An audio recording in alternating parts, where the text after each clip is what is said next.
नमस्कार दोस्तों, स्वागत है आपका अपने YouTube चैनल हेल्दिकल में। मैं हूं डॉक्टर शैलेंद्र तोमर। आज हम एक बहुत ही इम्पोर्टेंट टॉपिक डिस्कस करेंगे जो कि बहुत ही इम्पोर्टेंट है गर्भवती महिलाओं के लिए या जो महिलाएं निकट भविष्य में प्रेगनेंसी प्लान कर रही हैं उनके लिए एक बहुत ही इम्पोर्टेंट टॉपिक है। जी हाँ, आज हम बात करेंगे एनीमिया इन प्रेगनेंसी या गर्भावस्था में खून की कमी। तो आज हम इसके बारे में जानेंगे एनीमिया इन प्रेगनेंसी के क्या कारण होते हैं, क्या क्या सिम्टम्स होते हैं, किन किन बातों का ध्यान रख के हम उनको प्रिवेंट कर सकते हैं। तो दोस्तों, अगर आप इस चैनल पर अभी नए आए हैं तो ज़रूर इस चैनल को सब्सक्राइब कर दें और बेल आइकन को हिट कर दें, जिससे कि कोई भी वीडियो आपसे मिस ना हो और जैसे ही मैं वीडियो पोस्ट करूं सबसे पहले आपको इसका नोटिफिकेशन मिल जाए। तो दोस्तों, आइए शुरू करते हैं बिना किसी देरी के आज के इस टॉपिक को, एनीमिया इन प्रेगनेंसी। तो दोस्तों, एनीमिया क्या होता है? इससे पहले कि हम डिटेल्स में जाएं, सबसे पहले जान लेते हैं कि एनीमिया किसको कहते हैं। तो दोस्तों, जब हमारे ब्लड में आरबीसीज की संख्या, मात्रा या हीमोग्लोबिन की कंसंट्रेशन जब नॉर्मल लेवल से कम हो जाती है तो उस कंडीशन को हम एनीमिया कहते हैं। जो हीमोग्लोबिन है हमारा, उसका मेन काम है ऑक्सीजन को पूरे ब्लड में सर्कुलेट करना। तो जब हीमोग्लोबिन की कमी हो जाती है तो ऑक्सीजन का सर्कुलेशन बॉडी में कम हो जाता है, जिसकी वजह से कई कॉम्प्लिकेशन हो सकते हैं, जैसे कि कमजोरी का आना, थकान होना और चिड़चिड़ापन होना। ये सब इसी एनीमिया के सिम्टम्स होते हैं जो कि हीमोग्लोबिन की कंसंट्रेशन कम होने की वजह से हो सकते हैं। तो जानते हैं एनीमिया कब बोलेंगे, जो प्रेगनेंसी में एनीमिया कब बोलेंगे कंडीशन को कि अब एनीमिया है। तो सबसे पहले जो फर्स्ट ट्राइमेस्टर में अगर हीमोग्लोबिन की मात्रा 11 ग्राम पर डेसीलीटर से कम होगी तो उसको एनीमिया बोलेंगे। सेकेंड ट्राइमेस्टर में अगर 10.5 ग्राम पर डीएल से कम होगी तो उसको एनीमिया बोलेंगे। और थर्ड ट्राइमेस्टर में अगर एचबी की कंसंट्रेशन, हीमोग्लोबिन की कंसंट्रेशन 10 ग्राम पर डेसीलीटर से कम होगी तो उसको हम एनीमिया बोलेंगे। अब बात करते हैं कॉज ऑफ एनीमिया। एनीमिया के क्या क्या कारण हो सकते हैं प्रेगनेंसी में। तो नंबर 1, प्रेगनेंसी में ब्लड वॉल्यूम बढ़ जाता है लेडीज़ का, लेकिन अगर उसी अनुपात या प्रोपोर्शन में हमारी उनकी आरबीसीज ना बढ़े तो उस कंडीशन में एनीमिया हो सकता है। नंबर 2, गर्भ में जो फीटस या बच्चा होता है उसको अपनी ब्लड सप्लाई के लिए ज़्यादा मात्रा में आयरन की ज़रूरत होती है, तो उस आयरन को वो अपनी माँ के ब्लड से ही लेता है। इसकी वजह से भी प्रेगनेंसी में लेडीज़ में एनीमिया की संभावना होने की संभावना ज़्यादा रहती है। नंबर 3, अर्ली प्रेगनेंसी में जो प्रेग्नेंट लेडीज़ होती हैं उनमें नोज़िया, वोमिटिंग काफ़ी मात्रा में होती है। इसकी वजह से जो भी वो खाती हैं वो बाहर निकल जाता है या प्रॉपर खाना नहीं खा पाती हैं, तो उसकी वजह से भी आयरन की डेफिशिएंसी हो सकती है, जिसकी वजह से कि एनीमिया हो सकता है। नंबर 4, अगर ट्विन प्रेगनेंसी है तो ट्विन प्रेगनेंसी में अगर 2 बच्चे होंगे तो उनको ज़्यादा आयरन की ज़रूरत होगी और वो ज़्यादा आयरन माँ के ब्लड से अपने ब्लड सप्लाई के लिए यूज़ करेंगे। इसकी वजह से भी एनीमिया होने की संभावना ज़्यादा रहती है। नंबर 5, अगर मल्टीपल प्रेगनेंसीज होती हैं, मतलब 2-3 से ज़्यादा बच्चे पहले हो चुके हैं, उसके बाद भी वो लेडीज अगर प्रेग्नेंट है तो उस कंडीशन में भी एनीमिया होने की संभावना ज़्यादा रहती है। नंबर 6, न्यूट्रिशनल डेफिशिएंसी एनीमिया भी होता है प्रेगनेंसी में। जैसे कि मैंने अभी बताया, वोमिटिंग, नोज़िया, वोमिटिंग ज़्यादा होती है, तो जो भी खाती है वो पच नहीं पाता है, निकल जाता है खाने में। तो इसकी वजह से जो बाहर से हम एनीमिया, वो आयरन की जो सप्लाई है वो प्रॉपर नहीं बॉडी को मिल पाती है, इसकी वजह से एनीमिया हो सकता है। अब बात करते हैं symptoms of anaemia during pregnancy. Pregnancy के समय एनीमिया के क्या क्या सिम्टम्स होते हैं। नंबर 1, थकान रहना।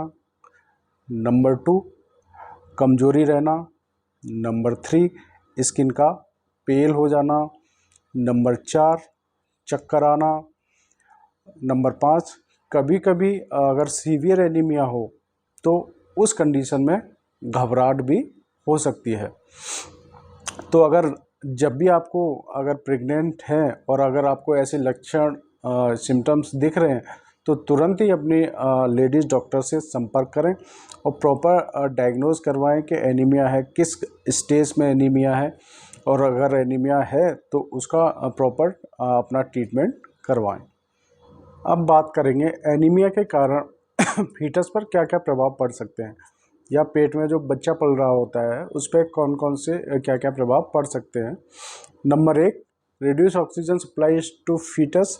जब फीटस के लिए अगर मदर एनीमिक होगी तो जो फीटस है उसके लिए जो ब्लड में सप्लाई होगी वो कम हो जाएगी, जिसकी वजह से कि फीटस की ग्रोथ और डेवलपमेंट प्रभावित होंगे, या बोल सकते हैं ग्रोथ और डेवलपमेंट कम हो सकते हैं। नंबर 2, अगर मदर एनीमिक है, प्रेग्नेंट लेडी एनीमिक है, तो बच्चे के प्रीटर्म होने की संभावना ज़्यादा रहती है। प्रीटर्म मतलब बच्चा 9 महीने से पहले ही जन्म ले लेगा। अगर 9 महीने से पहले जन्म लेगा तो ऑब्वियसली बच्चा प्रॉपर डेवलप नहीं कर पाया होगा और उसके जल्दी आगे भविष्य में जल्दी बीमार होने की संभावना रहती है, और जन्म के समय में भी हो सकता है बच्चे को हॉस्पिटलाइज कराना पड़े। Number 3, low birth weight.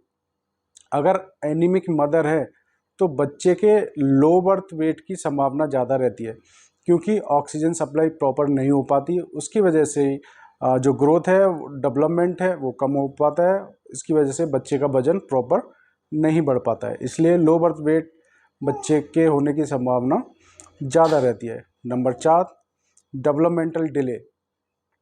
वही अगर ऑक्सीजन की सप्लाई बच्चे में पूरी नहीं होगी फीटस में तो जो डेवलपमेंट है वो कम हो जाएगा, इसलिए उसके डेवलपमेंट डिले होने की संभावना बढ़ जाती है।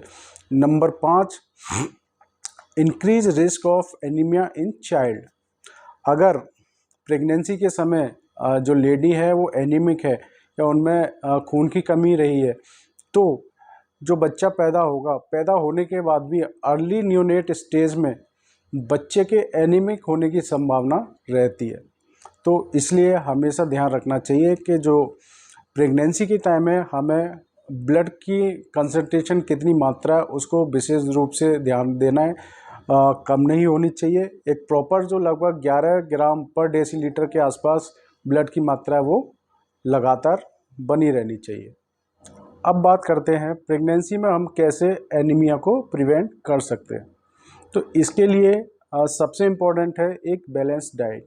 ऐसी डाइट लेनी चाहिए गर्भवती महिलाओं को जिसमें कि आयरन भी हो, फॉलिक एसिड भी हो, विटामिन B12 हो। ये डाइट ही अगर हम प्रॉपर लेंगे तो प्रेगनेंसी में एनीमिया नहीं होगा। तो इसके लिए बैलेंस डाइट के बारे में जान लेते हैं, क्या क्या हम बैलेंस डाइट में ले सकते हैं। नंबर 1, हरी पत्तेदार सब्जियां। हरी जो पत्तेदार सब्जियां होती हैं उनमें आयरन की मात्रा काफ़ी अच्छी मात्रा में होती है, इसलिए हरी सब्जियां जैसे पालक, तोरई, लौकी, इनको हमें डेली लगभग यूज़ करना चाहिए जिससे कि प्रेगनेंसी में आयरन की कमी को दूर किया जा सके। नंबर 2, ब्राइट कलर फ्रूट और वेजिटेबल्स। जो ब्राइट कलर्स की फ्रूट वेजिटेबल्स होती हैं उनमें भी आयरन, विटामिन B12 की मात्रा काफ़ी ज़्यादा रहती है, तो उसका हमें लगातार यूज़ करना चाहिए, जैसे कि गाजर हुई, चुकंदर हुआ, अनार हुआ। इन सब का हम यूज़ करेंगे तो ये काफ़ी हद तक आयरन और फॉलिक एसिड इसकी कमी को दूर कर देंगी।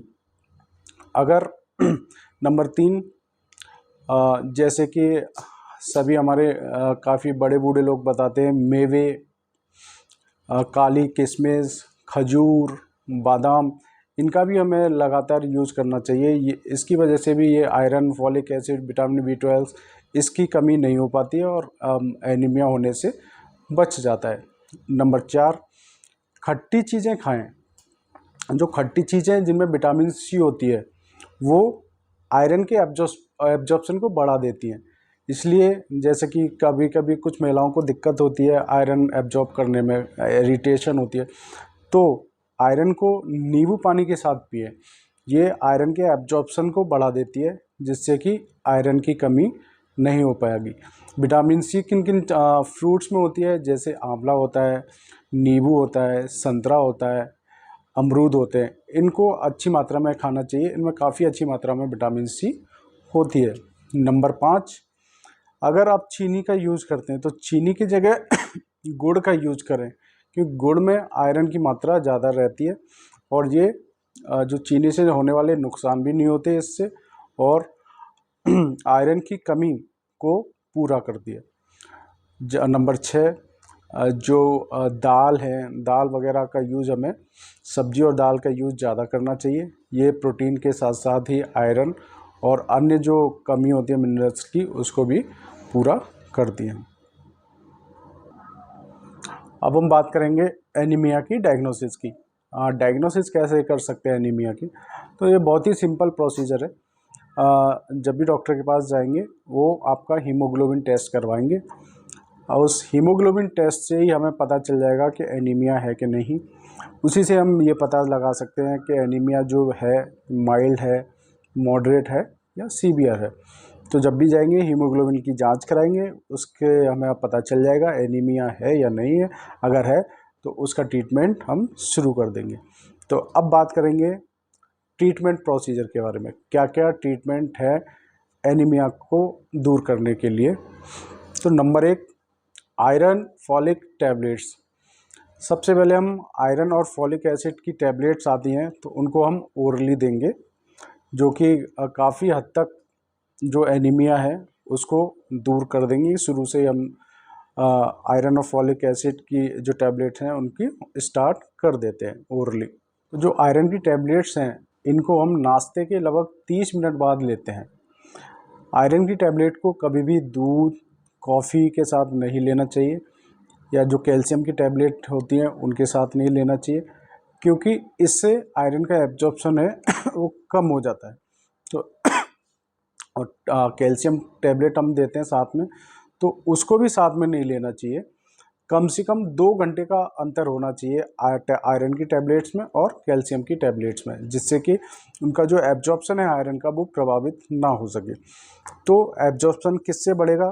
तो आयरन की टैबलेट हमें जो नींबू पानी है उसके साथ लेनी चाहिए, क्योंकि नींबू पानी में होता है विटामिन सी, और विटामिन सी आयरन के एब्जॉर्प्शन को बढ़ाने के लिए फ़ायदेमंद रहता है। तो इसलिए विटामिन सी नींबू पानी के साथ आयरन की टैबलेट्स लें, जिससे कि इसका आयरन का एब्जॉर्प्शन बढ़ सके। आयरन और फॉलिक एसिड को डिलीवरी होने के बाद भी हमें लेना चाहिए, क्योंकि बच्चा जब दूध पीता है और जो भी ब्लड लॉस वगैरह होता है डिलीवरी के समय, तो हमें आयरन की जो लेडीज होती हैं उनको आयरन की ज़रूरत होती है। इसलिए डिलीवरी के 3 से 6 महीने, डिलीवरी के बाद 3 से 6 महीने तक आयरन और फॉलिक एसिड की टैबलेट्स हमें लेनी चाहिए। नंबर 2, आयरन और सुक्रोज।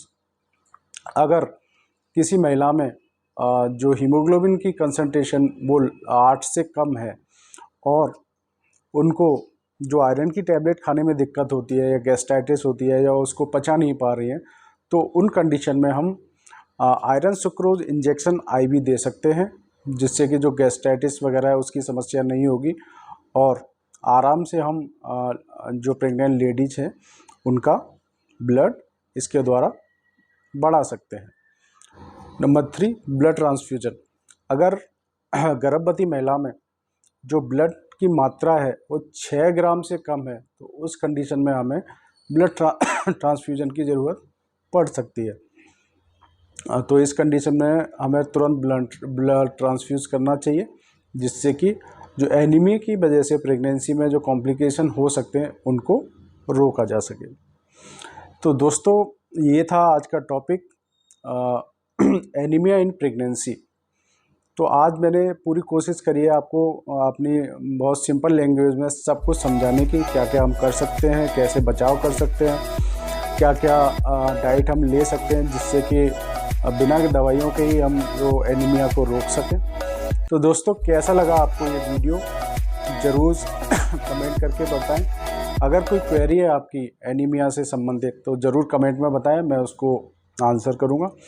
तो दोस्तों ये था आज का वीडियो। कैसा लगा? अगर आपको वीडियो पसंद आया तो लाइक करें, शेयर करें, अपने दोस्तों फैमिली में शेयर करें और चैनल को सब्सक्राइब करें, जिससे कि मुझे भी मोटिवेशन मिलता रहे और मैं आपके लिए इसी तरह से यूज़फुल वीडियो बनाता रहूं। तो दोस्तों मिलते हैं नेक्स्ट वीडियो में, तब तक के लिए नमस्कार।